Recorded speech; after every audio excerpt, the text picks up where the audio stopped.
He left me standing at the terminal, 15 years old, clutching a backpack that suddenly felt heavier than my body.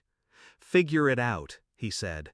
Then he turned his back and walked toward first-class check-in with his new wife and her kids, laughing as though I didn't exist. I didn't cry. I froze, because in that single shrug I understood my worth to him, disposable. But what he didn't know was that abandonment sharpens the blade, and I was about to become the sharpest weapon he'd ever face. My father wasn't always cruel, at least not in ways I could name. When Mom and he divorced, he painted her as unstable, selfish, unfit. I was 8. I believed him.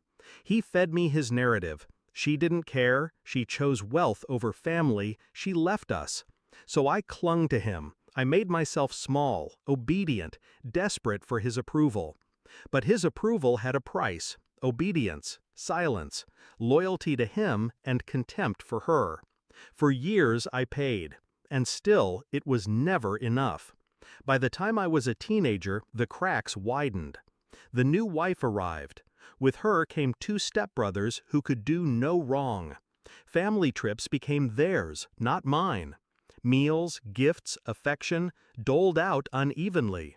I was the extra luggage he tolerated. The airport was the breaking point, the final, cruelest cut. He abandoned me so he could sip champagne on a beach with them. A child discarded, a nuisance erased. But in the silence of that terminal, I made my first real decision. I would never beg for his love again. I scrolled through contacts until I landed on a number I hadn't dialed in years. My mother's. My hands shook when I pressed call. Would she even answer? Would she even want me? Her voice came through, breathless, then breaking. My baby? Hours later, I saw the impossible, her jet descending, sleek and private, cutting through the night sky like salvation itself. When she stepped out, tears streamed down her face. She didn't ask why I called. She just pulled me close and whispered, "Never again." That was the moment I knew who had lied to me all along, and who had been waiting in silence, ready to love me the second I reached out. 3 months passed. 3 months of lawyers, documents, revelations. Mom wasn't just wealthy, she was prepared. She had evidence of years of neglect. She had connections in courts my father never imagined I'd step foot in. And she had me, no longer afraid, no longer silent. Together, we built a case. Custody violations, financial exploitation, neglect, abandonment. Every lie he told about her began to collapse under the weight of truth.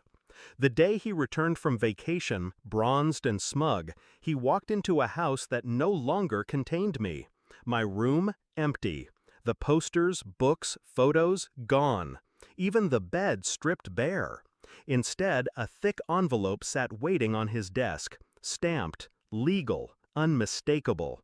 I wasn't there to see it, but I can imagine the moment. His hand tearing it open, expecting bills or junk mail. His eyes scanning the words. Petition, abandonment, custody, financial misconduct. And finally, the part that gutted him. He no longer had a daughter under his roof. Not legally, not emotionally, not at all. Weeks later, we faced each other in court. He tried his usual charm, the practiced smile, the rehearsed lines about being a devoted father. But charm crumbles under cross-examination, and facts don't bend to theatrics. Photos, statements, receipts. The testimony of a 15-year-old girl with a steady voice and no tears left. I watched the judge's face tighten. I watched my father's mask slip. And for the first time in my life, the scales tipped my way. When the ruling came, it was swift. Sole custody to my mother. Financial restitution demanded. Visitation rights stripped until he proved himself fit. My father sat there, red-faced, fists clenched, while his new wife whispered in his ear, panic flashing across her face. They had gambled everything on me being weak. They had lost. Now I live in my mother's world, not just one of wealth, but of stability, of love that doesn't have to be earned, of freedom from walking on glass, waiting for the next cruel shrug. Sometimes I think about that airport, the moment he walked away, the last time he underestimated me. He thought he was discarding baggage, but I was shedding chains. He wanted me to figure it out, and I did. With lawyers, with strategy, with silence that cut sharper than screams.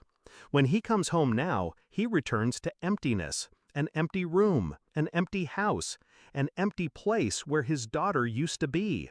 And all that remains is the envelope. The one reminder that power shifted the moment he walked away. I don't need revenge and flames or violence. I chose the quiet kind, the kind written in ink and stamped by the courts, the kind that leaves a man with everything, except the one thing he can't replace: me.